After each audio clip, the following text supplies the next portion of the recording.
Bonjour à tous, une fois de plus et bienvenue sur Informatica pour cette nouvelle vidéo. Cette vidéo est celle de la première leçon du chapitre 1 en classe de terminale qui nous parle du JavaScript et la leçon elle-même nous présente les généralités. Bon, avant d'entrer dans le vif du sujet, revenons un peu en arrière en classe de première où nous avons commencé à parler de la programmation web avec le HTML et le CSS. Et où nous avons défini les pages web comme étant des documents numériques qui présentent sur un navigateur web un contenu selon une description préalablement faite. Nous avons également défini un site web comme étant un ensemble de pages web organisées autour d'une page d'accueil et traitant toutes d'un même sujet. De là donc, nous avons appris qu'il n'existe pas de web sans le HTML. J'insiste sur ce fait, c'est un fait, il n'existe pas de web sans le HTML.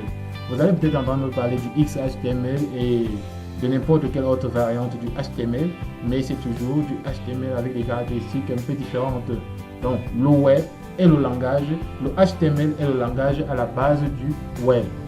Bon, HTML signifie donc Hypertext Markup Language, ça vous l'avez vu en première, et le HTML est un langage de description de page web, auquel on ajoute du CSS, c'est-à-dire Cascading Style Sheet, qui s'occupe de la présentation des pages web. Le CSS, lui, il est chargé de la présentation et le HTML est chargé de la description du contenu.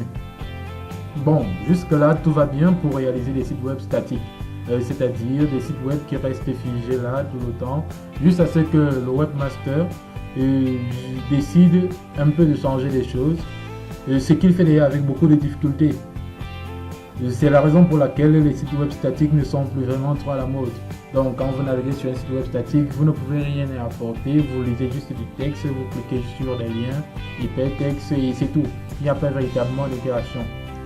Alors pour pimenter un peu les choses, pour rendre les sites web un peu plus intéressants, on y ajoute de l'interaction.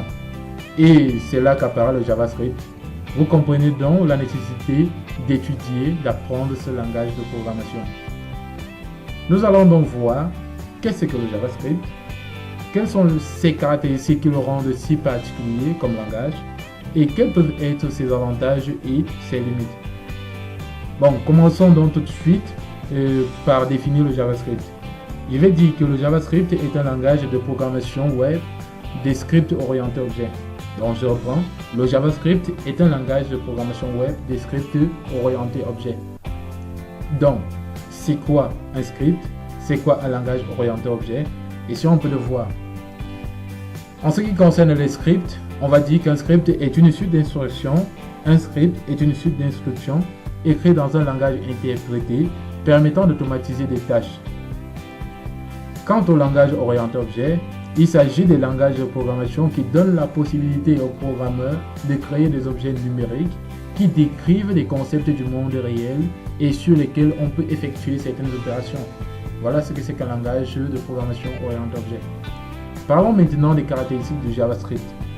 Nous allons dire sans entrer dans les détails que le JavaScript dispose de multiples caractéristiques comme le simple fait qu'il est faiblement typé, c'est-à-dire qu'il est simple, que son l'écriture du code est simple, on ne va pas s'attarder sur le type et sur les conversions de type même comme il y en a. Il est semi-déclaratif, ça veut dire on peut déclarer une variable mais ce n'est pas très obligé, et ça simplifie également l'écriture du code.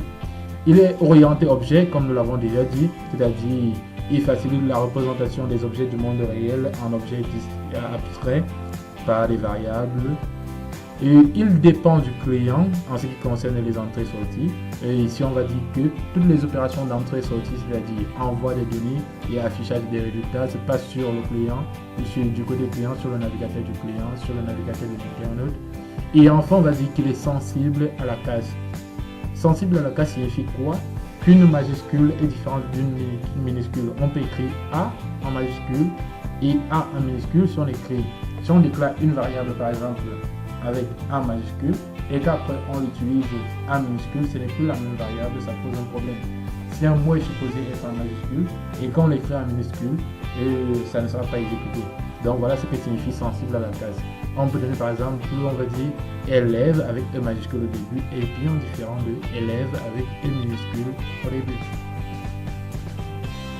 Voilà donc certaines des caractéristiques du JavaScript.